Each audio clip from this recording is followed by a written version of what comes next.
my show, I love people sharing openly and vulnerably, like what you're dealing with right now today and how you're working through it. Yeah, like I think realistically, there are just constant challenges in business.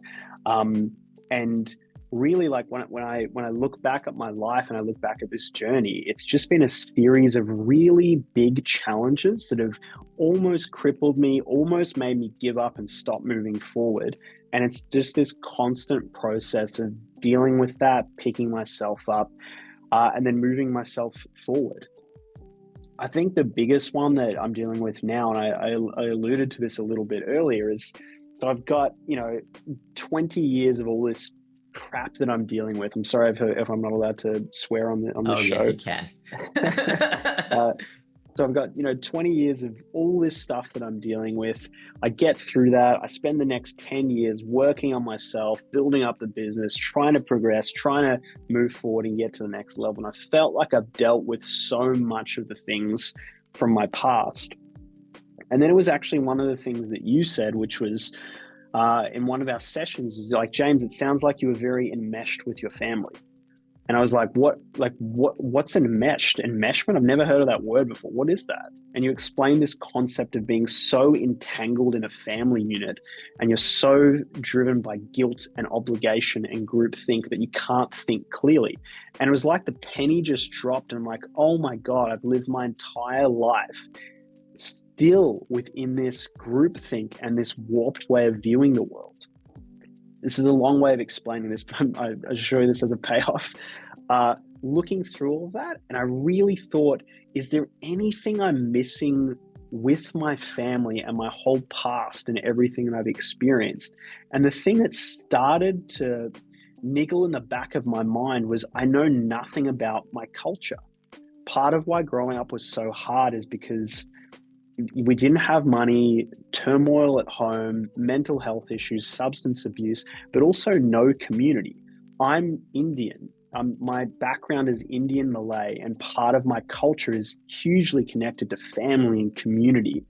But I never had that, and I never even questioned that was a weird thing. And so that question that you asked me started me thinking about this, and I eventually started asking the question, why don't I know any of my culture or any of my family? I didn't know any extended families, aunties, uncles. It was just my immediate family. To cut a long story short, what I found is my dad had actually cut off all contact with my extended family, cut off from culture, cut off from everything. And over the past year, I've discovered long lost cousins, aunties, and family that have been looking for me my entire life. Some of Wow. which some of which live in Melbourne, close to where I live. So it's like there's so much in that. But that's the big thing that I'm dealing with at the moment is working through this and getting connected to culture. So, where have you discovered your family to be?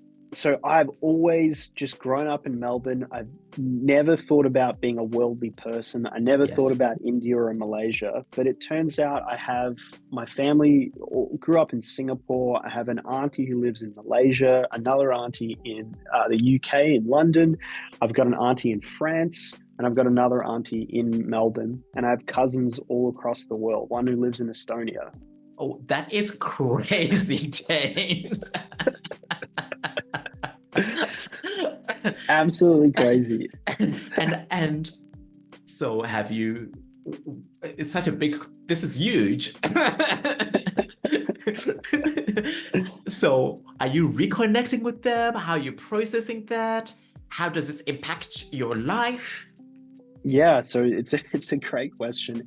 It's like the common theme with my whole story is just so much of what I've experienced is weird. It's odd. Like it doesn't make sense. Like it's such a strange thing to happen. I've reached out to every person I can find. I've spent time with them. We've had dinner and catch ups and many conversations. And I've got a trip to Malaysia coming up in September. I'm actually going to go and visit just the last auntie that I haven't met face to face.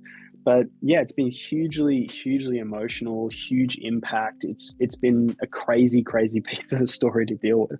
Wow. Now, being enmeshed with one's family is not reserved to you. Many people deal Yeah, with that, like and being and and Zimbabwean, being and so, Greek. Yeah. sorry to cut you off. Just the exact point on that enmeshment thing is because I was so enmeshed, I never questioned my father.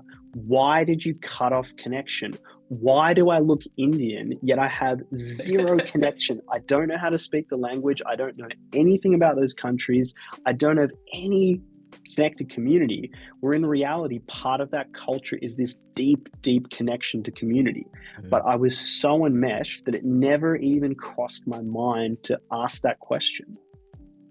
Enmeshment is so awful because it literally blinds us, as you said. Yes. You don't even know you don't even know when you're in it. You don't even know what questions to ask because you're enmeshed. It's a prison. Yeah. Yes. It's being in prison without even knowing you're in a prison itself. Yes.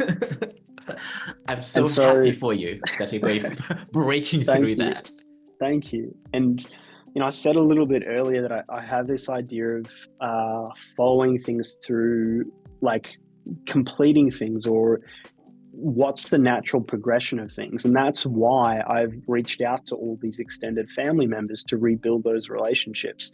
I've just assumed the natural progression is to rebuild all these relationships. I've traveled to all these different countries. I've had all these phone calls. I've just have it as a belief that my role here is to reconnect everybody, because that's just the right thing to do. In the same way that a tree is supposed to grow, family units are supposed to be connected, not broken apart. Crazy, crazy what you're up to. Huge, huge. This is like practically healing generational Mm, trauma in your mm. family bloodline. You're cleaning up the blood. That's so powerful. I can't imagine anything greater than what you're up to right now.